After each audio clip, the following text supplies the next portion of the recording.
mam do omówienia 3 książki. Postaram się streszczać. Cześć wszystkim, jestem Magda i dzisiaj o naprawdę dobrym debiucie Colleen Hoover, czyli trylogia Pułapka uczuć, Nieprzekraczalna granica oraz Ta dziewczyna. Książka opowiada losy 18-letniej Laken, która po śmierci ojca wraz z matką i młodszym bratem przeprowadza się do Michigan. Dziewczyna nie chce takiej zmian.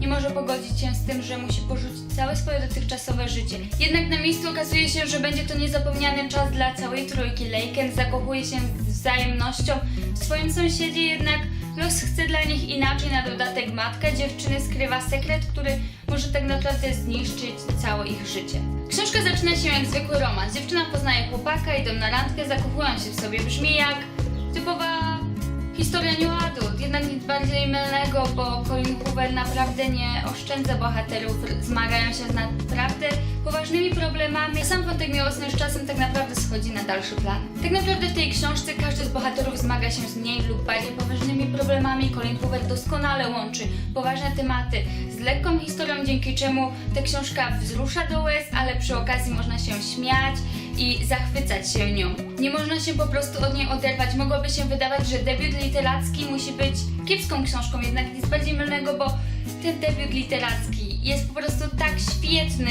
że po prostu polecam każdemu z Was tę książkę, tę trylogię, bo to nie wygląda jakby był debiut literacki. Nawet jeśli tutaj się czegoś spodziewałam, to Colleen Hoover tak pokręciła tą fabułę, że i tak wychodziło na to, że się tego nie spodziewała. W książce pełno jest wierszy, które piszą bohaterowie, dodają one oryginalność, sprawiają, że ta książka jest niezwykła i te wiersze są po prostu tak niesamowite. Colleen Hoover naprawdę musiała się namęczyć, żeby wymyślić tak dobre wiersze.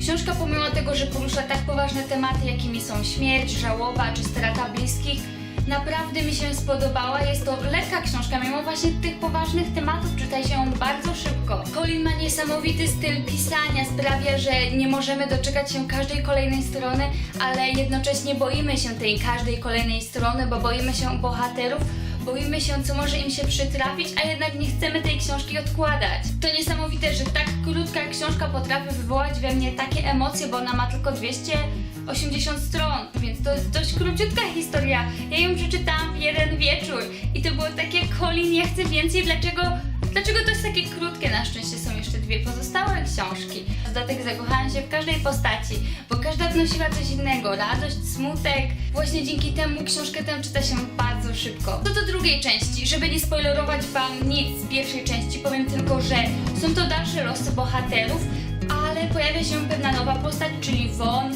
czyli była dziewczyna Willa, czyli tego sąsiada Laken z tej części. Pułapka uczuć została napisana z perspektywy Laken, natomiast Nieprzekraczalna granica została napisana z perspektywy Willa, co bardzo mi się spodobało, bo możemy poznać inny punkt widzenia, a Will nie jest typem bad boya, jest dobry, uczynny, troskliwy, dzięki czemu ta książka po prostu staje się bardziej realna, a sam bohater staje się po prostu takim bohaterem, w którym naprawdę można się zakochać. Co więcej, w tej książce Will wspomina niektóre wydarzenia, które miały miejsce w tej książce, dzięki czemu możemy dowiedzieć się, co bohater myślał w danej chwili. Pod wpływem różnych czynników bohaterowie zmienili się tak naprawdę nie do poznania, bo w ciągu ostatnich kilku miesięcy przeżyli więcej niż niejeden człowiek w ciągu całego swojego życia, jednak nadal się nie poddają, nadal próbują odszukać szczęście i to sprawiło, że zaczęłam ich po prostu podziwiać.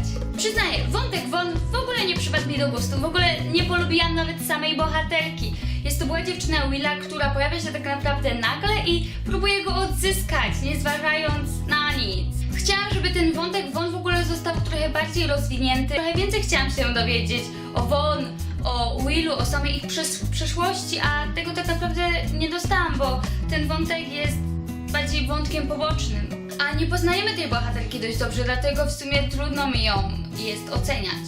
Przez mniej więcej połowę książki akcja skupia się na Willu, Laken i Vaughn. Bałam się, że będzie to taki wymuszony trójkąt miłosny, ale w ogóle tego nie odczułam. Całość została naprawdę dobrze przemyślana i tutaj nie ma trójkąta miłosnego, spokojnie, nie ma tutaj trójkąta miłosnego. Autorka naprawdę potrafi zaskoczyć. Kiedy już myślałam, że wreszcie wszystko skończy się dobrze, to Colleen wyjeżdża po prostu z nie wiadomo czym i wszystko mi się wali na głowę, bo co to było tutaj? Ja takie po prostu to czytałam i takie, o mój Boże. Colleen, zostaw już tych bohaterów w spokoju, bo tyle ile oni przeżyli, to już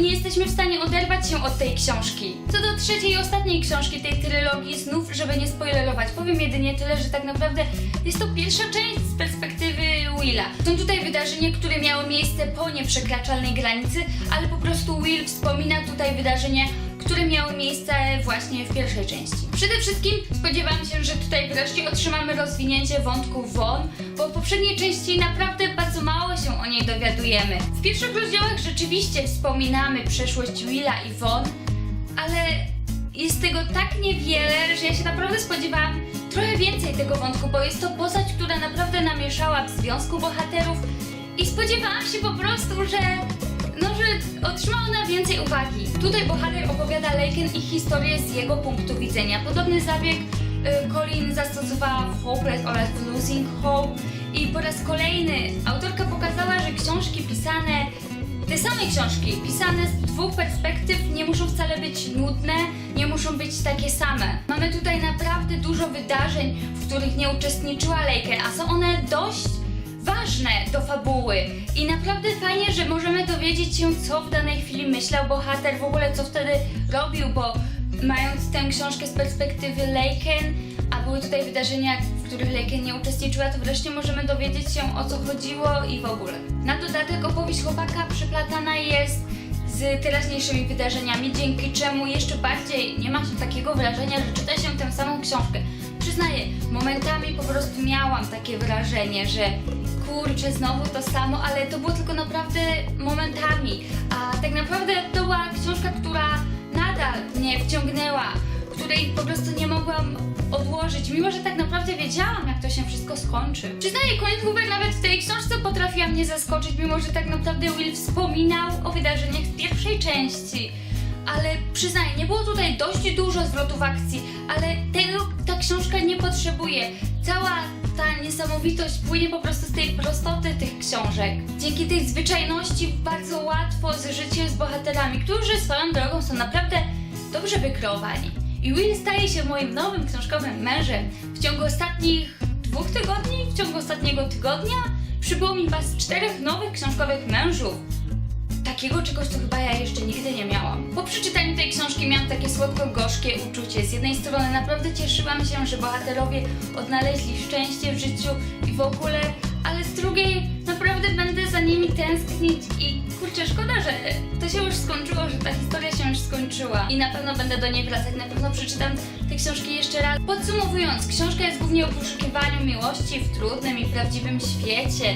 Tak naprawdę trylogia zachwyca swoją prostotą i zwyczajnością, dzięki czemu książki te czyta się naprawdę bardzo szybko i nie chce się ich odłożyć. Nie ma tutaj nie wiadomo jak licznych zwrotów akcji, ale i bez tego książki te czyta się bardzo szybko. Naprawdę wam je polecam i bardzo często otrzymuję od was wiadomości, od jakich książek Colleen Hoover warto zacząć i mówię wam to teraz, naprawdę warto zacząć od debiutu literackiego Colleen. Mam nadzieję, że filmik wam się podobał. Jeśli przeczytaliście całą trylogię albo którąkolwiek z tych książek, koniecznie dajcie znać w komentarzu na dole. Pamiętajcie, by subskrybować, jeśli subskrybujecie, to kliknijcie również ten dzwoneczek obok napisu subskrybuj, bo będą wam się pojawiać powiadomienia o nowych filmikach i na pewno wtedy żadnego nie przegapicie.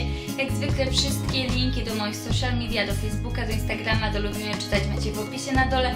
Do zobaczenia w kolejnym odcinku. Pa!